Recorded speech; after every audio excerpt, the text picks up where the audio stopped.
உடனடியான கீழ்ப்படிதல். கர்த்தருக்கு ஸ்தோத்திரம்.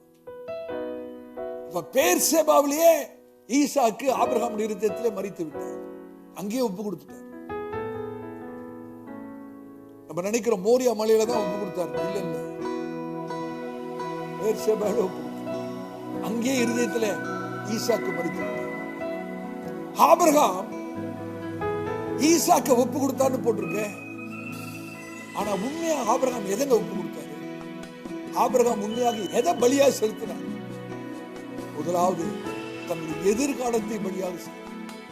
ஆண்டவர் ஆபிரகாமுக்கு சொன்னாரு, ஆபிரகாமே உடைய சந்ததியை நான் ஆசீர்வதிப்பேன் என்றால் அந்த எதிர்காலத்தை தான் ஆபிரகாம் அன்னைக்கு பலியாக செலுத்தினார். இன்னைக்கு எதிர்காலத்தை குறித்து யாராவது கவலைப்பட்டுட்டீங்களா? என்ன நடக்க போதோ, நம்ம எப்படி இருக்க போறோமோ? கர்த்தர் சொல்றார், மகனே மகளே உடைய எதிர்காலத்தை ஒப்புக்கொடு.